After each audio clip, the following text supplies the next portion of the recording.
만약 지금 우리가 이대로 살게 될 때에 내 삶의 종말을 미리 볼 수 있다면 아마 우리가 삶의 방향과 자세를 바꾸지 않으면 안 될 것입니다. 이 땅에서 하나님 앞에서 한평생 사는 삶의 종말에 대해서 오늘 본문은 미리 보도록 그림을 그려주고 있습니다. 한 사람의 일평생을 집을 짓는 것에 비유한 성경 구절이 고린도전서 3장과 마태복음 7장 두 군데 있습니다. 그런데 그 공통점은 비와 창수와 바람이 불면 심하게 무너질 집과 무너지지 않는 집이 있고 최후 심판날 은밀한 모든 것이 드러나 불에 다 없어질 집과 그대로 남는 집이 있다는 것입니다. 다시 말하면 우리가 이 땅에서 어떻게 살든 간에 자기 나름대로의 설계도를 가지고 어떻게 자기 집을 짓든 그 모든 것이 하나님 앞에서 반드시 시험을 받고 심판을 받을 때가 온다는 것입니다. 내가 원하는 대로 다 형통하고 절대로 실패하지 않고 좌절이 없는 그런 삶을 우리 모두는 꿈꿉니다. 그러나 여러분 크고 작은 시험이 있다는 것은 얼마나 감사한지 모릅니다. 가난에 부딪히기도 하고 질병에 부딪히기도 하고 계획했던 일들이 실패 보기도 하고 때로는 영원히 함께 있을 줄 알았던 사람과 사별하기도 하고 이런 여러 가지 시련의 홍수를 만나면서 인생이 결코 영원하지 않고 지금 내가 어디에 서 있는가 내가 서 있는 위치를 다시 점검할 수 있는 기회입니다. 내 신앙이 어떠한 신앙인가 이런 고난 앞에서 비로소 자기 신앙을 재정립할 수 있는 기회가 옵니다. 이것이 없으면 최후 심판을 맞았을 때 아무 준비 없이 우리는 무너지는 것으로 끝날 수 있는 것입니다. 오늘 우리가 어떤 시련 앞에서도 요동치 않고 믿음이 좌절되지 않아야 그 신앙이 주님 앞에 마지막 날 가서도 절대로 무너지지 않는 그런 집을 쌓는 그런 신앙생활입니다. 그러나 작은 비가 와도 막 흙이 무너져 내리고 축대가 무너져 내린다면 빨리빨리 작은 비에 그 무너진 축제들을 다시 세워서 견고한 축대로 다시 바꾸지 않으면 어느 날 다 죽음으로 끝날 것입니다.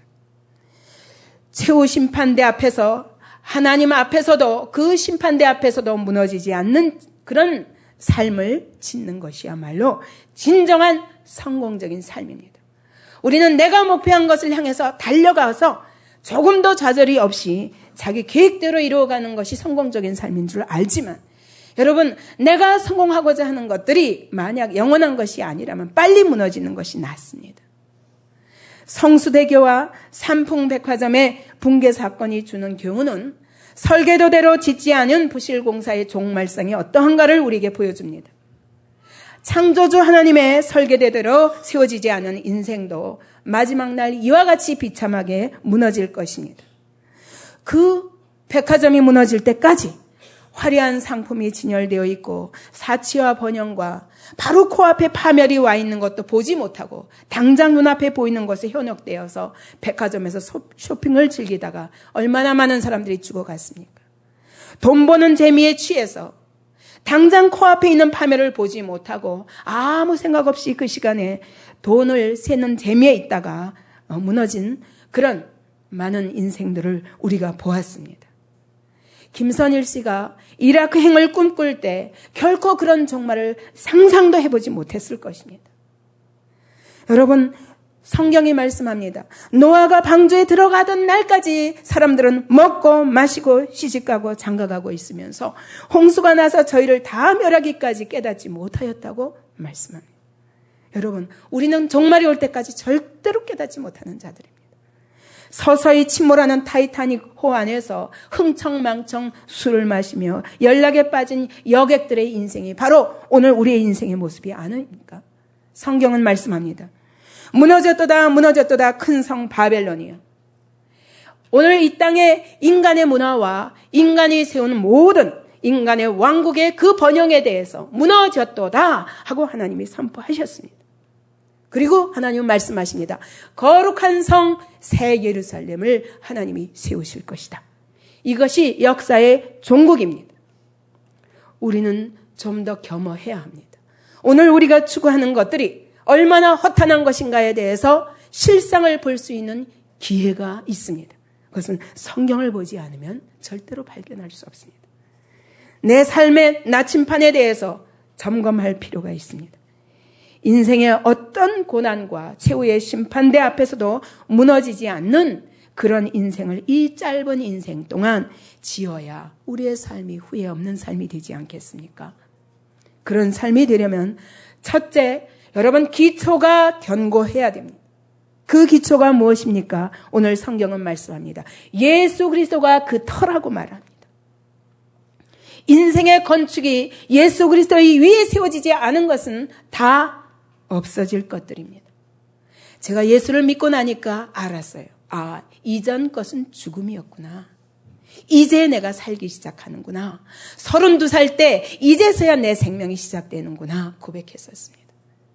그래서 저는 나이를 물으면 늘 예수를 믿기 시작한 것이 나의 나이라고 고백합니다.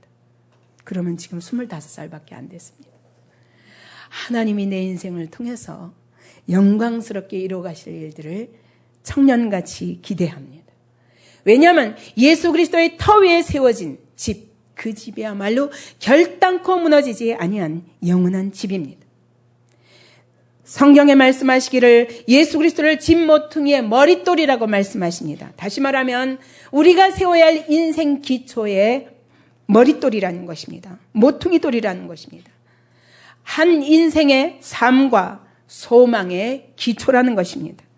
보라, 내가 택한 보배롭고 요긴한 모퉁이돌을 시온에 두노니 저를 믿는 자는 부끄러움을 당치 아니하리라.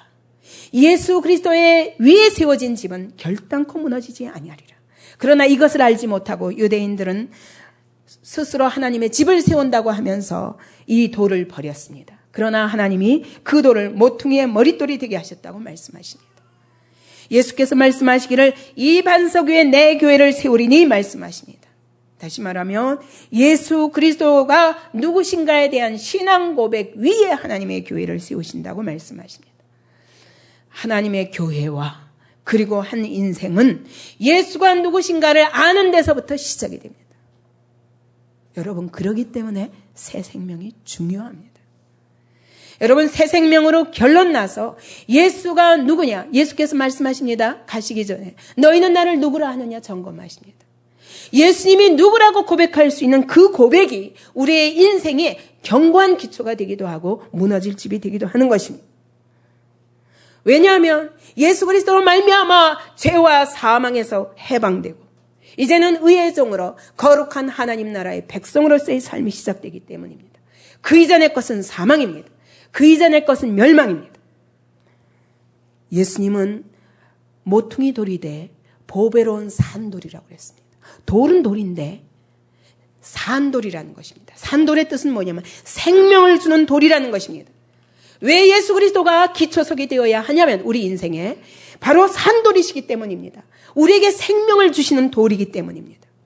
이 기초석과 깊은 생명의 연합이 이루어져야 그 위에 세운 집이 견고한 집이 되는 것입니다. 예수 그리스도의 이 생명과 영원한 생명의 털을 박지 아니하는 그런 생명은 언젠가 육체가 죽는 날 다 함께 쓰러져 버릴 것들입니다. 그리고 신앙생활이란 무엇이냐? 예수 그리스도의 생명에 깊이 뿌리 박고 그리고 말씀하십니다. 진실로 진실로 너에게 이르노니 너희가 무엇이든지 아버지께 구하는 것을 내 이름으로 주시리라. 이제 우리가 하나님의 자녀가 되었습니다. 예수의 생명이 내 안에 있습니다. 이제 어떻게 살아가느냐? 예수께 깊이 뿌리를 두고 예수의 이름으로 아버지께 구하는 것마다 하나님께서 다 주신다고 약속하십니다. 그래서 고린도전서는 처음에 이렇게 말씀하십니다. 너희 믿는 자들이 누구냐? 하나님께서 너희를 불러 그리스도와 교제케 한 자들이라. 예수 믿는 자들은 누굽니까? 예수의 생명 안에 깊이 연합되어 있고 그 다음에 예수님과 교제하는 자입니다. 예수님이 내 안에, 내가 예수님 안에, 그리고 예수의 이름으로 무엇이든지 구하는 것마다 하나님께 받으며 내 인생의 건축을 예수님과 함께 파트너로서 이루어가는 것입니다. 우리를 이와 같이 하나님 앞에서 불러서 그리스도와 교제케 하신 하나님은 미쁘시도다. 다시 말하면 그리스도와 함께 시작한 일을 끝까지 이루어 가실 것입니다. 그래서 요한복음은 이렇게 말씀하십니다. 나를 믿는 자는 나의 하는 일을 저도 할 것이요 또한 이보다 큰 것도 하리니. 예수의 부활 생명이 내 안에 계신 것입니다. 오늘 내가 그 주님과 함께 사는 것입니다. 그분이 내 안에서 일하시는 것입니다. 그분이 내 안에서 나의 삶을 건축해가고 내 인격을 건축해 가시는 것입니다. 이와 같이 세워지지 않은 모든 집들은 다 무너질 것입니다. 우리는 세상의 재미와 세상의 영광을 너무 달콤하게 생각한 나머지 예수와 상관없는 번영을 추구하지만 그것들은 다 무너질 것입니다. 그래서 예수님이 말씀하십니다. 내가 너를 도무지 알지 못하노라 말씀하십니다. 아니요, 제가 주의 이름으로 많은 이적도 행하고 귀신을 쫓아내며 그리고 선지자 노릇도 했습니다. 그런데 나를 모르시다네요. 주님은 말씀하십니다. 내가 너를 도무지 알지 못하노라. 이게 무슨 말씀입니까? 너와 나와 관계를 맺어본 적이 없다는 것입니다. 네가 내 이름을 빌려서 선지자 노릇도 하고 내 이름을 빌려서 능력을 행하고 내 이름을 빌려서 귀신을 쫓아내면서 자기 영광으로 삼았는지는 모르지만 네가 진정으로 내게 인격적으로 굴복하며 순종하며 주님을 사랑함으로 그분과 깊은 인격적 교제를 맺으며 이제까지 왔느냐는 말씀입니다. 여러분, 그리스도의 터 위에 그분의 생명과 연합되어 하지 않은 모든 일들은 우리가 주의 이름으로 했다 할지라도 그것은 주의 이름을 이용해서 자기 영광을 나타내고 주의 이름을 자기 이름으로 바꾸고 하나님을 주님과 아무 상관없는 그런 사역을 한 것이므로 그것은 아무 상관이 없다는 것입니다. 주님과 상관이 없는 것입니다. 예수 그리스도의 터 위에 세워진 집이 아닙니다. 그러므로 일평생 많은 주의 일을 해놓고도 자기는 주의 일이라고 하지만 주님이 인정하시지 않을 수 있다는 것입니다. 그래서 마태복음은 말씀하십니다. 나의 이 말을 듣고 그 위에 집을 지으라. 그리하면 무너지지 아니하리라. 나의 이 말이 무엇입니까? 내 말씀에 순종함으로 그 말씀을 준행함으로 하지 않은 모든 일들은 다 헛것이라는 것입니다. 여러분, 그래서 우리가 매사 그분께 의탁하고 그분의 터 위에 세우는 집을 짓기 위해서 우리가 매사 그분을 의지하여 그분께 묻고 나아가는 것입니다. 이스라엘 백성이 전쟁에 나아갈 때도 늘 주님을 의지하고 주님께 묻고 나아가지 않으면 그 전쟁은 주님이 책임지지 않으십니다. 우리의 모든 기초는 예수 그리스도 위에 세워져야 됩니다. 그분의 생명과 연합되어 그분과 깊은 인격적 교제 속에서 그분께 순종함으로 이루어지는 일만이 영원히 남는 일입니다. 두 번째로 기초석이 예수 그리스도라면 청사진은 무엇입니까? 하나님의 궁극적인 청사진이 무엇입니까? 역사의 청사진이 하나님이 통치하시는 하나님의 나라라면 우리 개인에 있어서 청사진은 성령의 전입니다.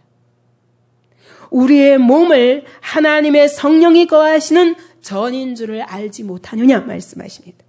너희는 너희의 것이 아니라 값으로 산 것이 되었으니 하나님께서 죄와 사망과 사단과 세상에서 건지기 위해서 예수의 피값으로 우리를 사시면서 너는 내 것이라 삼으셨습니다. 내 생명이 내 것이 아닌 것을 인정해야 됩니다. 우리가 그러지 않기 때문에 내 마음대로 내 정력대로 달려가는 삶이 더 멋있어 보입니다. 그러나 하나님이 사시고 하나님의 성령이 내 안에 거하사 내 안에서 나와 함께 하시는 삶이 아니면 헛된 것입니다. 하나님의 역사는 궁극적인 역사의 종말은 하나님의 나라가 이 땅에 온 태산같이 이루어서 크게 그리스도의 왕국이 이루어질 것입니다. 이 땅의 세상 나라들이 아무리 번영하는 것 같아도 그리스도께서 왕되사 그분이 심판하시는 날이 옵니다. 그분의 영광과 상관없는 모든 것들은 다 무너질 것입니다. 너희도 산돌같이 신령한 집으로 세워지고 그리고 예수 그리스도로 말미암아 하나님이 기쁘게 받으실 신령한 제사를 드릴 거룩한 제사장이 될지니라. 이렇게 베드로전서는 그림을 그려줍니다. 우리가 어떤 청사진을 가져야 되냐, 내 인생을 어떻게 건축해야 되느냐, 신령한 집, 다시 말하면 성령이 내 안에 거하시는 집을 만들라는 것입니다. 그리고 그 집에서 이루어지는 일이 뭐냐, 신령한 제사라는 것입니다. 거기서 내가 해야 할 사명이 무엇이냐, 신령한 제사장이라는 것입니다. 여러분, 그거는 목사나 하는 일이고 선교사나 하는 일이고 전도사님이나 하는 일이죠. 그렇습니까? 아닙니다. 너희는 다 왕같은 제사장들이라고 말씀합니다. 우리의 몸은 하나님의 성령이 거하시는 전입니다. 하나님이 세상 많은 사람들 속에서 구별하사 특별히 우리 안에 거룩한 하나님의 처소로 만드시고 우리 안에 들어오셨습니다. 우리와 먼저 함께 하기를 원하십니다.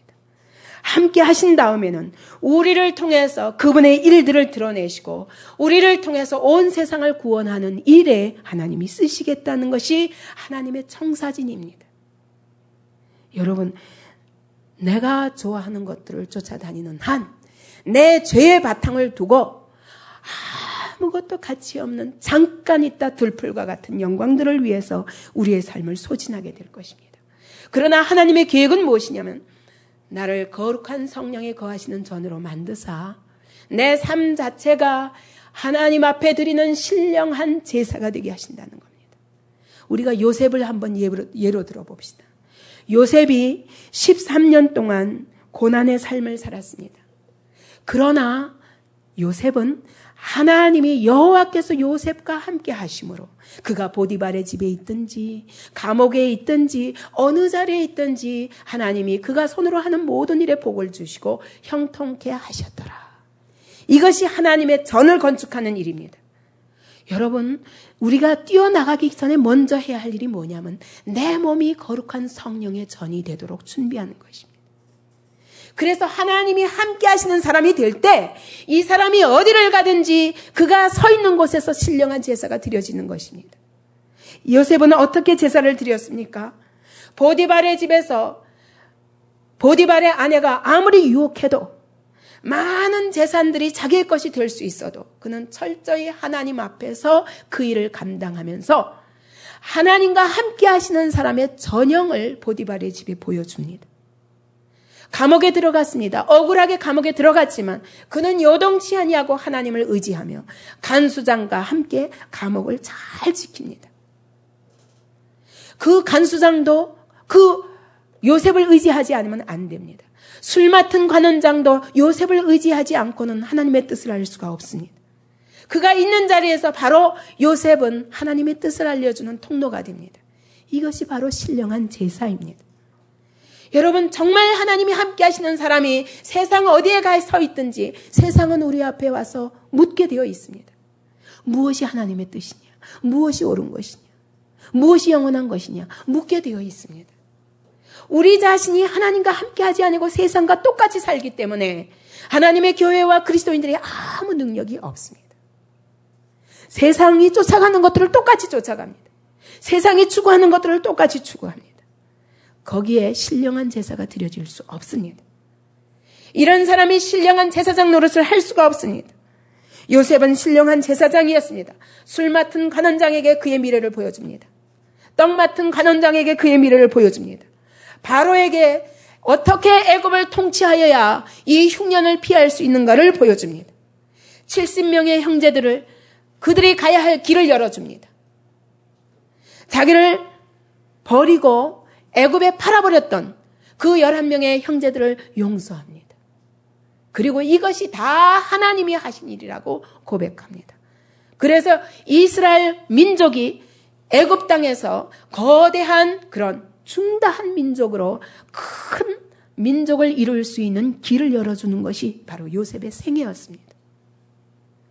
여러분, 우리는 한 개인의 영광과 한 개인의 쾌락에다가 모든 초점을 두지만 하나님은 우리 한 사람을 성령의 전 삼아서 하나님이 함께 하시며 그 안에서 하나님이 하신 일들을 드러내시며 나만 아니라 내 가족만 아니라 내 주변과 내가 사는 이 시대마저 구원하시는 영광의 도구로 사용하시겠다는 것입니다.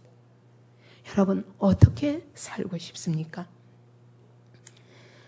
성경은 우리 몸이 하나님의 성전일 뿐만 아니라 너희가 하나님의 성전인 것과 하나님의 성령이 너희 안에 거하시는 것을 알지 못하느냐? 여기서 너희는 교회를 말합니다.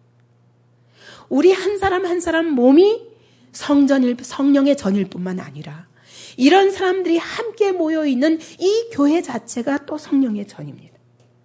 이 성령의 전에 대해서 성경은 헬라어로 두 가지 단어가 있는데 히에로는 건축 자체를 말합니다. 그러나 나우스는 지성소를 말합니다. 여기서 성전이라는 건 지성소를 말합니다. 하나님이 이곳에 임재하신다는 것입니다. 하나님이 여기서 활동하시는 중심지가 되겠다는 것입니다. 하나님의 사람들 한 사람 한 사람이 성령의 전이 되어서 이러한 사람들이 모여있는 이 하나님의 교회 속에 하나님이 임재하십니다.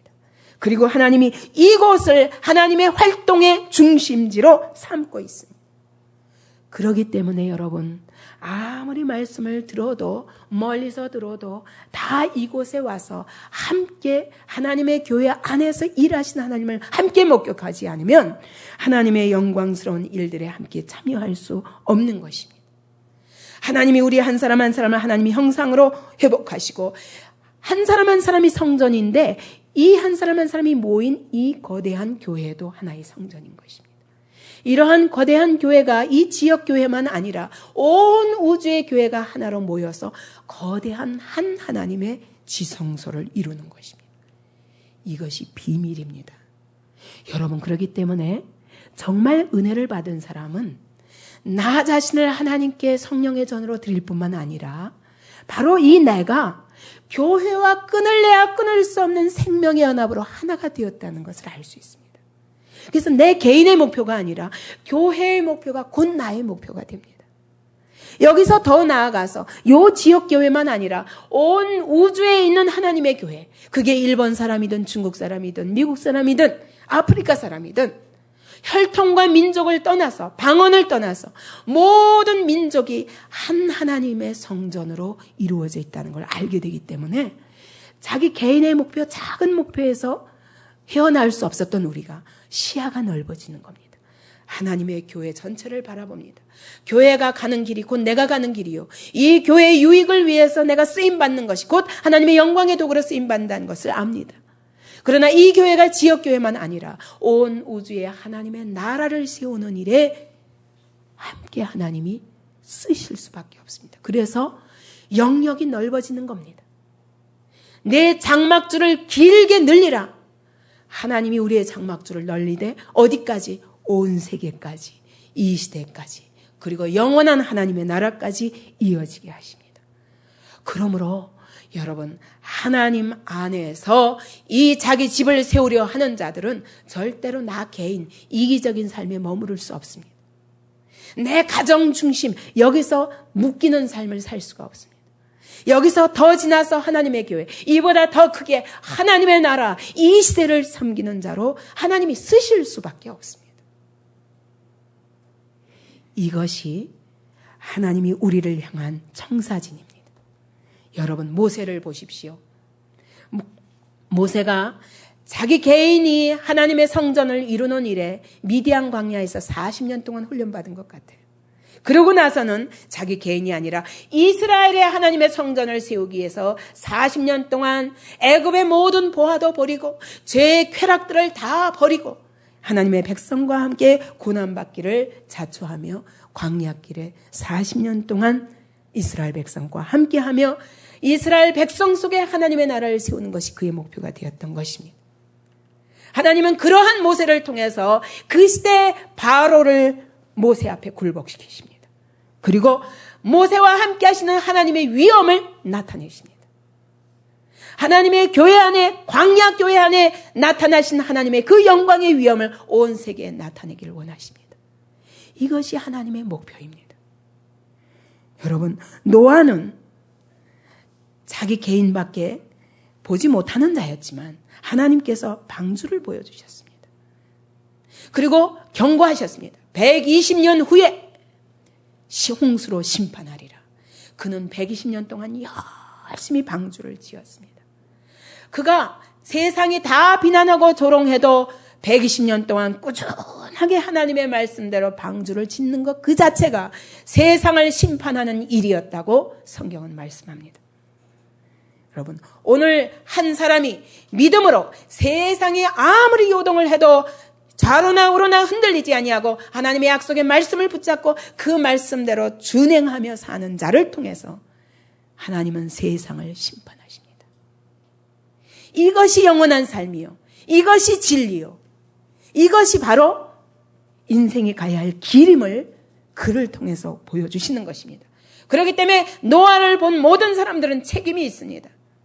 방주로 들어갈 때 들어가지 않았기 때문에 하나님이 문을 닫았을 때 그들에게 핑계가 없는 것입니다. 오늘 한 믿음의 사람이 노아와 같이 하나님의 약속의 말씀을 붙잡고 좌로나 우로나 요동치 않냐고 하나님의 말씀을 준행하는 삶을 사는 것 그 자체가 하나님의 큰 영광이요, 하나님을 대변한 세상을 책망하는 메시지인 것입니다. 하나님의 성령은 교회 안에서 뭘 하십니까? 세상에 대하여, 죄에 대하여, 의에 대하여, 심판에 대하여 세상을 책망하시리라고 말씀하십니다. 성령께서 하나님의 교회 안에서, 내 안에서 하시는 일이 무엇입니까? 죄가 무엇인가를 밝히는 것입니다.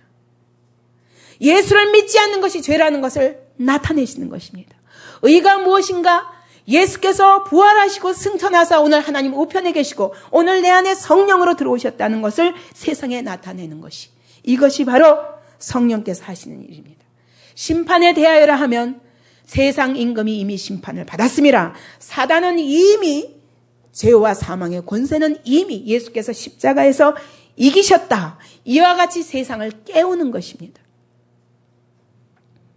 여러분, 이 메시지가 예수 그리스도의 십자가의 도가 매우 힘없어 보이고 매우 보잘것없어 보이고 이것으로 무엇을 하는가? 하지만 여러분, 이 속에 하나님의 강한 성령의 역사가 있으며 하나님이 이것을 통해서 세상을 깨웁니다.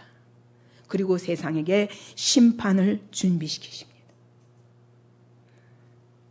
많은 사람 예언자들의 예언에 대해서는 귀를 기울이면서 영원하신 하나님의 역사에 대한 계획에 대한 하나님의 완전하신 예언에 대해서는 우리가 얼마나 무시하고 사는가 돌아봐야 됩니다. 하나님은 다니엘을 통해서 하나님 그 시대를 굴복시키실 놀라운 계획을 세우십니다. 다니엘이 왕의 진미를 거절하고 그리고 금신상에도 절하지 아니하고 하루에 3번 하나님과 교통하며 기도하는 일을 절대로 멈추지 않는 이 일이 그가 바로 하나님의 성령의 전이 되는 길입니다. 이와 같이 하나님의 성령의 전이 되고 나니까 그가 금신상에 뿔을 넣기 이기게 하시는 하나님의 영광을, 풀무불 속에서도 함께 하사 자기 백성을 구원하시는 하나님의 영광을 나타내십니다. 다니엘이 뜻을 정하여 하나님 앞에 내 몸을 하나님의 성령의 전으로 드리기로 결단하니까 그가 사자굴에 들어가도 사자가 그를 삼키지 못합니다. 다니엘을 조롱하던 느부갓네살 왕과 다리오 왕이 다니엘 앞에 굴복합니다. 지극히 높으신 자가 과연 너의 하나님이구나. 인간 나라를 다스리고 자기 뜻대로 그것을 누구에든지 그 권세를 주시는 분이 내가 믿는 바로 그 하나님이구나. 그 시대 왕들이, 그 시대 바벨론 왕이면 그 시대 최고의 번영국가입니다. 오늘날 미국과 같은 최대 강국이었습니다. 다니엘이라는 작은 한 사람이 성령께서 그와 함께 하시고 그가 자기 몸을 하나님께 내어드리고 하나님과 동행할 때 그 시대 최강국의 왕들이 그 앞에 굴복한 것입니다. 이것이 하나님이 자기 백성을 통해서 영광을 나타내시는 방법입니다. 여러분, 그러므로 우리는 이 청사진을 가져야 됩니다. 내가 세상에 나가서 어떻게 하면은 멋있는 권세자가 될 것인가? 내가 이 세상에서 얼마나 멋있는 최고의 박사학위를 가진 명예로운 박사가 될 것인가? 이 세상에서 가장 돈이 많은 그런 부자가 될 것인가? 이것보다 더 멋있는 목표는 여러분, 내가 어떻게 하나님의 전이 되어서 하나님의 성령이 나와 함께 하심으로 내가 가는 곳곳마다 하나님의 살아계신 역사가 온 세상을 흔들며 세상이 그 앞에 내 안에 계신 하나님 앞에 굴복하는 역사가 나타날 것인가? 이 꿈을 꾸시기 바랍니다. 이것이 하나님이 우리에게 주시는 우리의 집에, 우리가 인생집을 지어야 할 그 집의 청사진입니다. 어떻게 멋있는 금으로 집을 지을 것인가, 은으로 지을 것인가, 보석으로 지을 것인가, 그것을 의미하는 것이 아닙니다. 영광스러운 집을 하나님의 성령의 전을 만드는 것입니다. 내 인생에 이와 같은 집을 사모하시기 바랍니다. 요셉과 같이 그 시대의 바로를 굴복시키고 애굽을 굴복시킬 그 하나님의 영광을 사모하십시오. 다니엘과 같이 느부갓네살과 그리고 다리오 왕을 굴복시킬 그 하나님의 영광을 사모하십시오.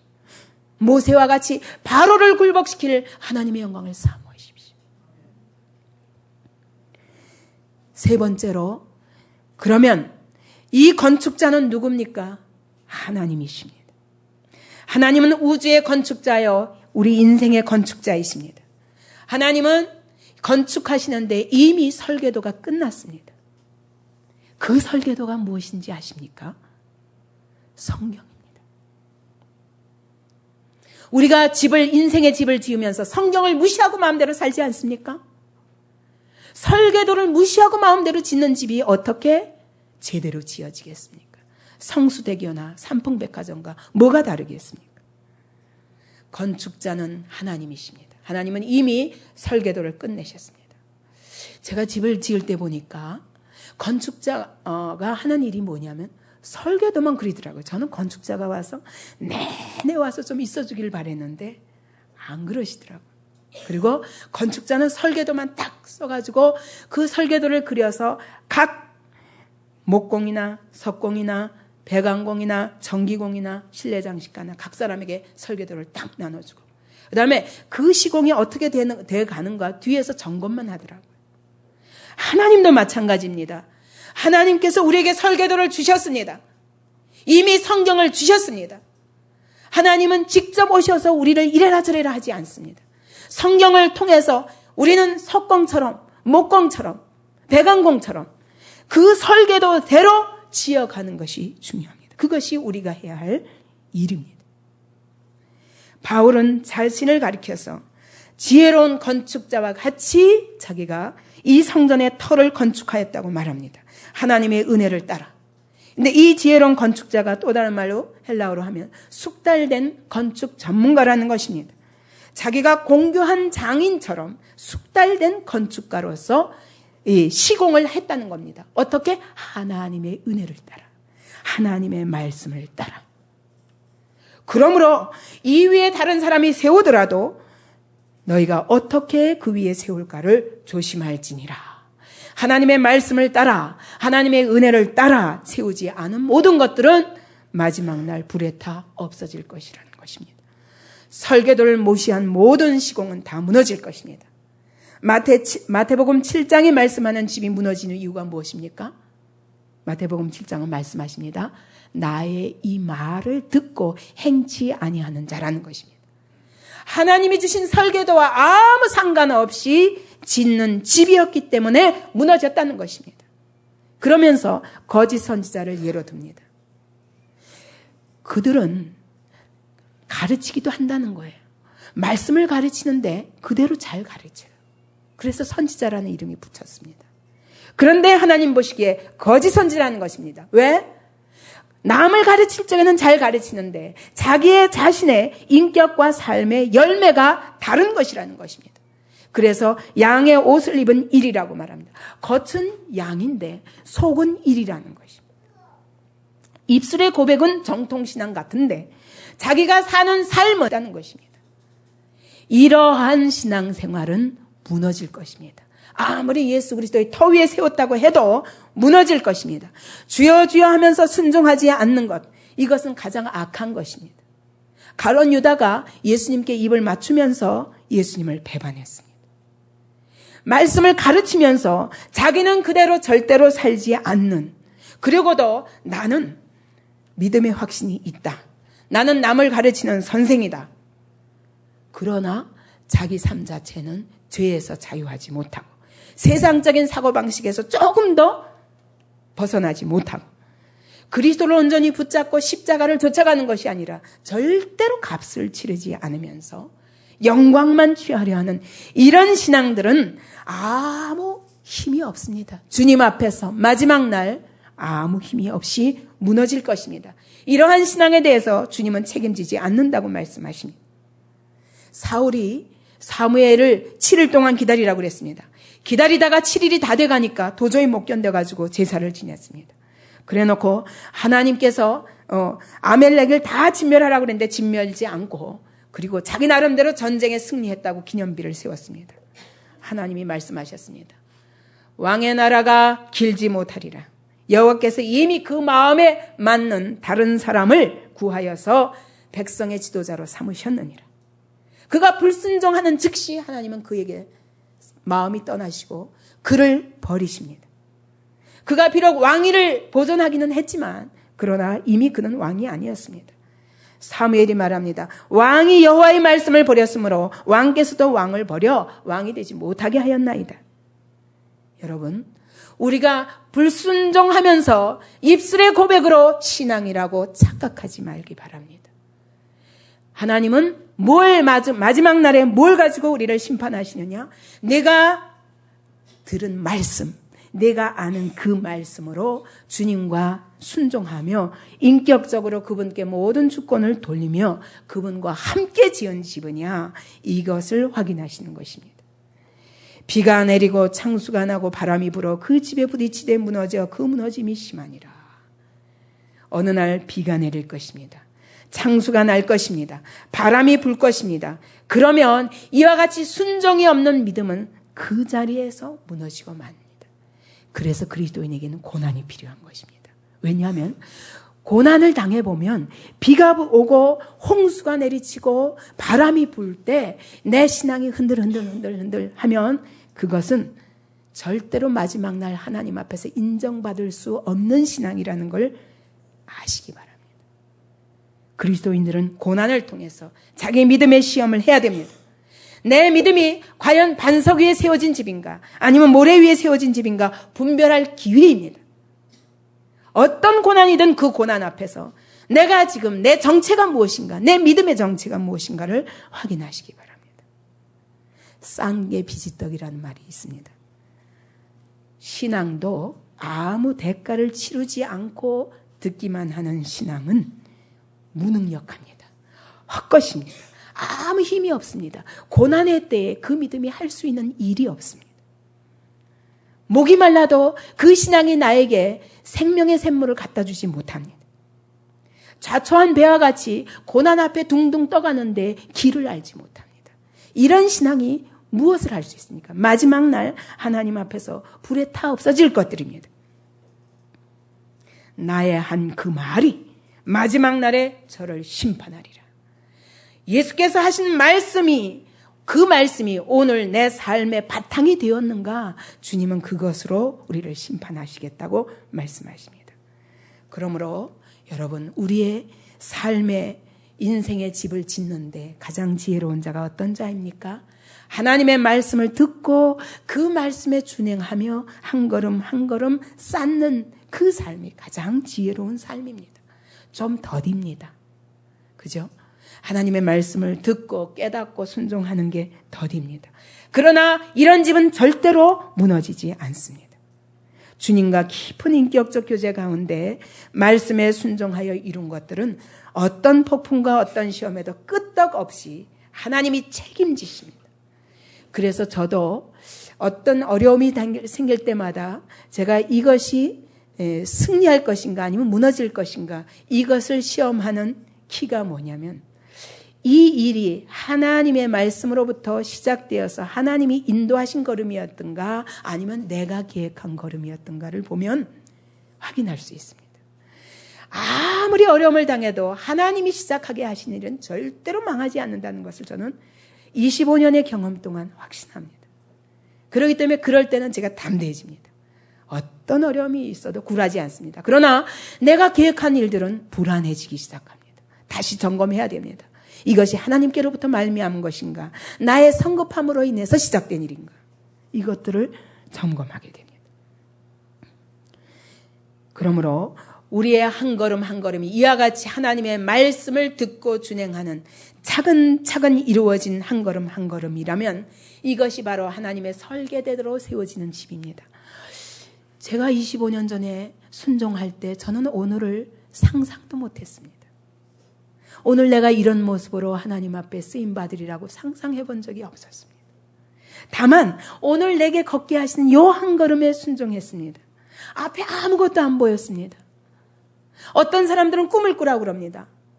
그러나 그 꿈은 하나님이 주시는 꿈이라야지 내가 만든 꿈은 다 헛것입니다. 그러나 저에게는 한 가지 확실한 것은 주님이 내 안에 계시고 오늘 그 주님이 나를 인도하시기 때문에 내가 순종하고 있다는 이 한 가지밖에는 나는 알지 못했습니다. 그리고 한 걸음 한 걸음 걸어왔는데 오늘 이 자리까지 온 것입니다. 그러나 돌아보면 하나님께서 꿈도 주셨었습니다. 그때는 차마 내가 이런 꿈을 꿀 수 없기 때문에 아유 이상한 꿈이다 그랬었습니다. 근데 돌아보니까 25년 동안 한치의 착오도 없이 하나님은 저에게 보여주셨던 많은 환상과 꿈들을 그대로 이루어 주셨습니다. 그것이 내가 생각한 것이 아니고 내가 계획한 것이 아니었기 때문에 저는 다만 주님을 의뢰했을 뿐입니다. 여러분, 주님을 따라가는 길이 두렵습니까? 주님을 따라가는 길이 불안합니까? 앞에 아무것도 없을 것 같습니까? 아직 한 번도 주님께 순종해 본 적이 없기 때문에 그렇게 생각할 수밖에 없습니다. 지금부터 순종해 보십시오. 아무것도 보이지 않으나 주님이 나를 여기까지 인도하신 것을 인정하십시오. 내가 결정한 것처럼 하지 말고 내가 뭘 계획한 것처럼 하지 말고 나를 여기에 인도하신 분이 주님이시라면 그분을 지금 이 시간 앞이 안 보이지만 그분을 의뢰하십시오. 내 안에서 그 일을 시작하신 분이 영광스럽게 그 일을 이루어 가실 것을 믿으십시오. 이것이 믿음입니다. 그래서 믿음은 바라는 것들의 실상이요 보지 못하는 것들의 증거라고 했습니다. 보여서 만져져서 가는 것은 믿음이 아닙니다. 보지 못하나 믿고 바라나 그것이 실상이 될 것을 하나님의 말씀으로 인하여 확신하고 나아가는 것이 믿음인 것입니다. 다윗도 그랬습니다. 그 앞에 이해할 수 없는 고난이 있었습니다. 그가 고난을 얼마든지 회피할 여러 가지 방법이 있었겠지만 그는 철저히 하나님의 때까지 하나님의 방법으로 순종합니다. 2번이나 사울을 죽일 수 있는 기회가 있었지만 여호와의 기름 부으신 자를 어떻게 내가 내 손으로 치리까? 하나님의 때까지 기다리기 위해서 2번 다 포기합니다. 그러면서 많은 생명의 위기를 거쳤지만 그는 전폭적으로 하나님을 신뢰했습니다. 이것이 믿음인 것입니다. 하나님은 그 연단을 그냥 시키신 것이 아닙니다. 그 연단을 통해서 다윗이 하나님과 철저히 함께하는 법을 배운 것입니다. 여러분, 이것이 재산이에요. 다윗이 고백합니다. 내 재산은 무엇이라고요? 내가 주의 계명을 지킨 것이 내 재산입니다. 다윗이 한 걸음 한 걸음 고난 속에서도 주님의 말씀을 의지하고 그 말씀에 자기의 전폭을 건 것이 자기의 재산이라고 고백합니다. 그 재산으로 인하여 다윗은 이전에도 이후에도 없는 가장 영광스러운 다윗 왕국을 세운 왕이 아닙니까? 여러분, 우리 앞에 당장 눈앞에 보이지 않는다고 해서 불안해하지 마시고 세상의 눈에 보이는 것들을 줬던 삶에서 이제는 보이지 않는 것을 줬는 시작입니다. 그렇기 때문에 보이지 않는 것 자체가 불안해요. 그죠? 내가 괜히 시작했나? 잘못 시작했나? 내 이러다가 속는 거 아니야? 내 일생 다 이게 좋은 기회들을 다 놓쳐버리고 망가지는 거 아니야? 여러분, 이제까지는 보이는 것, 만져지는 것만 쫓아온 삶을 살았다면 이제부터는 보이지 아니하는 하나님의 말씀을 붙잡고 그 말씀을 신뢰하며 그 말씀에 자기의 삶을 걸며 나아가는 시작입니다. 그렇기 때문에 아무것도 안 보이는 것이 맞는 것입니다. 말씀밖에는 안 보여요. 이것이 이제 우리 청년들이 시작해야 할 믿음의 훈련의 시작입니다. 네 번째로, 그러면 건축 재료를 어떤 재료를 쓸 것인가? 건축 재료를 기껏 썼는데 마지막 날에 다 불에 타 없어지면 기초밖에 안 남아요. 이것은 부끄러운 구원입니다. 우리의 건축 재료는 결단코 불에 타 없어지지 않을 영원한 것으로 세워야 됩니다. 그래서 여기서 두 가지를 설명하는 겁니다. 금, 은, 보석은 불에 타 없어지지 않을 재료고 나무, 풀, 짚은 불에 타 없어져 버릴 재료입니다. 우리가 그리스도의 터 위에 하나님의 성년의 전을 세웁니다. 근데 이 성년의 전을 아름답게 세워서 영광의 도구로 쓰임 받으면 나중에 상이 있을 것입니다. 그런데 마지막 날 내가 기껏 세운 그 모든 집의 재료가 다 불타 없어질 것들이라면 부끄러운 구원밖에 남는 것이 없습니다. 무엇입니까? 그러면 불에 타 없어지지 않는 재료는 무엇이고 불에 타 없어지는 재료는 무엇입니까? 불에 타 없어지지 않는 재료는 그리스도를 자랑하고 그리스도의 영광을 드러내는 거룩한 것들입니다. 이 나무와 풀과 집과 같은 것은 이 세상의 번영, 자기 영광, 세상 지혜, 바로 고린도 교회 안에 분쟁의 원인이 무엇입니까? 자기 자랑, 세상 지혜, 이런 것 가지고 분쟁이 일어난 것 아닙니까? 이런 것들은 다 나무와 풀과 짚이다. 아볼로와 게바와 또 누가 그 후에 집을 짓더라도 불에 타 없어지지 않을 집을 지어야지 불에 타 없어질 자기 자랑과 세상 지혜와 세상의 이론, 세상의 번영 이런 것들로 하나님의 교회를 세우면 여러분 마지막 날 허무한 것으로 남을 것입니다. 부끄러운 구원밖에 남지 않을 것입니다. 저도 가장 두려운 것이 뭐냐면 내가 내 평생을 이와 같이 주님 앞에 드려서 주를 위해서 살겠다고 나의 모든 것을 던지고 따라가는데 여러분 내가 불에 타 없어질 것으로 내 삶을 세운다면은 이거 다 헛된 것입니다. 차라리 내 육신의 안위를 위해 사는 게 낫지. 이렇게 살면 안 되죠. 오늘 우리가 하나님의 일을 한다고 그러면서도 자기 영광, 자기 중심, 자기 목표, 자기 방법 이런 것들을 쓴다면 그것은 불에 타 없어질 것입니다. 기껏 수고해놓고 일평생 허무한 불에 타 없어져서 아무것도 공로가 남지 않을 생애로 끝날 것입니다. 오늘 하나님의 교회도 아무리 아름다운 건축 자료로 큰 성전 건축을 했다 할지라도 여러분 그것은 불에 타 없어지는 것입니다. 그보다 더 중요한 것은 내 영혼 안에 온전한 믿음과 온전한 순종, 성령이 내 안에 거하셔서 나와 함께 하시는 온전한 믿음으로 세상에 나아가 세상을 정복할 믿음을 세우는 것이 진짜 성전이죠. 안디옥 교회는 이런 믿음의 성전을 세우고자 힘을 쓰는 것입니다. 눈에 보이는 것들에 매이지 않기를 바랍니다. 다 없어질 것들로 장식하고 그것을 위해서 수고하지 않는 교회가 되길 바랍니다. 우리가 주의 이름으로 선지자 노릇하고 귀신을 쫓아내며 많은 권능을 행치 아니하였나이까? 주님 앞에 가서 아무리 변명을 해도 주님은 이렇게 말씀하십니다. 불법을 행하는 자들아. 불법이라는 것입니다. 하나님이 주의 이름을 빌려주신 적이 없습니다. 주님이 영광을 받으신 적이 없습니다.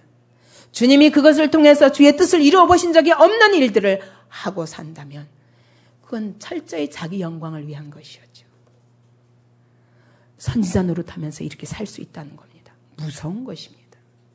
오늘 우리가 신앙생활 하면서도 철저히 이것 주시옵소서, 이것 주시옵소서, 나의 번영, 내 목표, 자기 성취 이런 것에 목표를 두는 기복주의 신앙은 다 불에 타 없어질 것들입니다.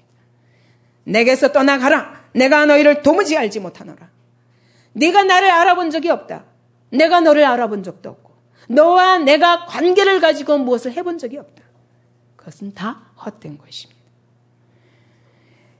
지금은 진상이 나타나지 않습니다. 그렇기 때문에 그날의 공력을 밝히리니 말씀하십니다. 다시 말하면 하나님이 밝히신 것입니다. 그날에. 지금은 숨겨져서 잘 보이지 않습니다. 그래서 내가 싸우면서도 이것이 영원할 줄로 알고 계속 열심히 쌓고 있는 것입니다.